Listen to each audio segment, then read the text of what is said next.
Just a little tip on stress. Do not eat stress. You eat stress, you're going to get sick very quickly. So sometimes, we show up to work, we're in jobs that are maybe contentious by their nature, dealing with difficult customers and this and that. One thing that I find is that sometimes, we can put on a brave face, we can show up day after day, week after week, and we feel like we're doing pretty good. But what we don't realize that in the background, that stress can really be mounting in a way that may not show up for quite a while. And that's what happened to me. I was in a job where just a lot of difficult customers, angry customers. So a lot of kind of, trying to talk people down, trying to bring emotions down, day in and day out, year after year.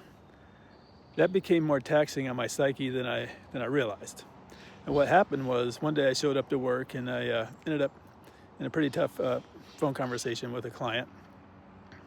And after that, I just kind of had this break. I felt myself kind of break out into a sweat. I was like anxious and nervous. And I was just really feeling just mentally overwhelmed. And I figured, okay, well, let me just give this a little minute to pass. But it didn't. It persisted. Those feelings rode with me through the whole day, and I couldn't believe it. I was just like, well, this is odd. I mean, I got to be stronger than that. But what I didn't realize was that, this stress and this kind of mental breakdown really was the culmination of many years of just eating stress. So it was just kind of a day after day, year after year thing of, well, this is just my job. This is just what it is. It's just what I have to do.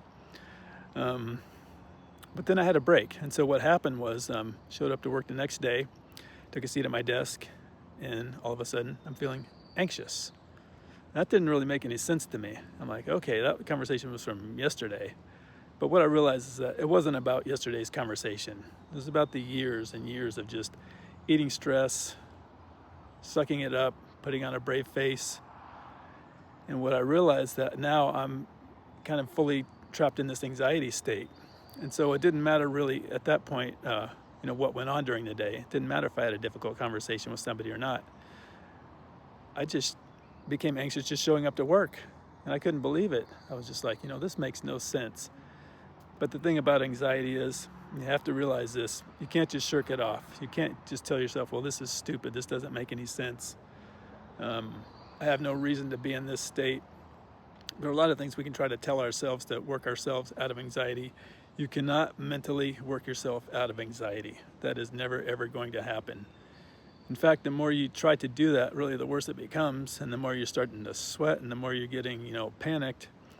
It's a vicious cycle. And so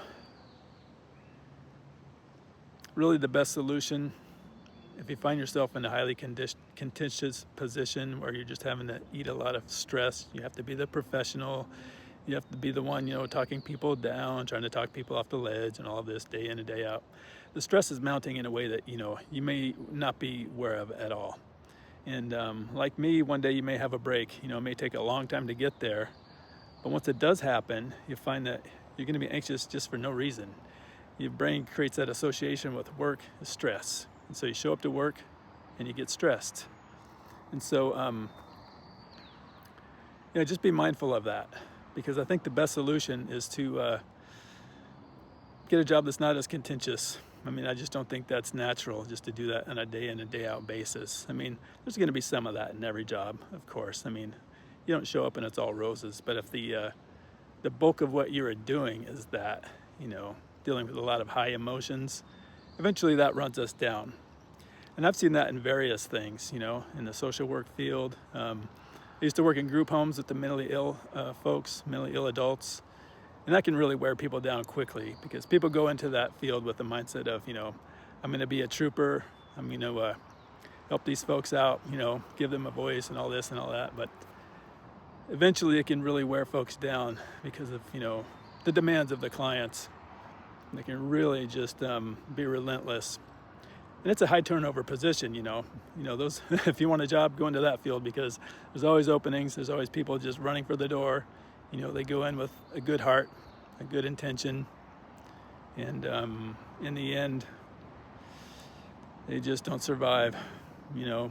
That's a form of eating stress too, you know, just trying to be compassionate, help out people who you know are struggling, who have various disabilities and things. But over time, that can wear folks out too. I think it takes a really special kind of person who can do that for the long term. It takes a pretty strong-headed individual, people who are maybe a little bit less compassionate than the others. You know, a lot of people go to school with the idea, I'm going to get a degree and I'm going to help people with my degree. I'm going to be, you know, show compassion to these folks who are in need, which is great. You know, there's a need for that, but you know, it burns people out pretty quickly. It's not really sustainable over the long term. So just understand that eating stress is not really sustainable for long. And I would say, you know, you don't want to just jump ship at the first signs of you know, difficulty in life. That's not realistic. That's not very tough. But, you know, if it's wearing you down on a regular basis, mentally it's not going to be sustainable for the long term.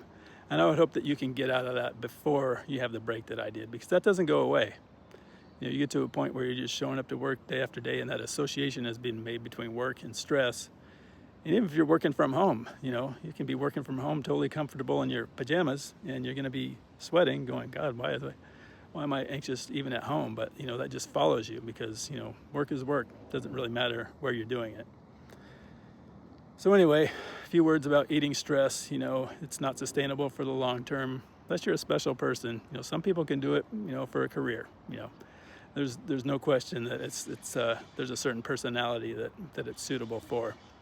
But just for the normal, well, I don't want to say normal, but just for the compassionate person just looking to help the world, soft-hearted person, it's not very sustainable for long. So just be warned that eating stress can be really life-changing if you try to do it for too long, and it can really make you anxious just to show up to work. So be careful, you know, do whatever you can to not put yourself in that position or get locked down in a position where that's what you're doing on a day-to-day basis, because it can be pretty overwhelming for folks, and you don't want to be mentally anxious your whole life going to work. That's really no way to live. So just wanted to share that. Thank you.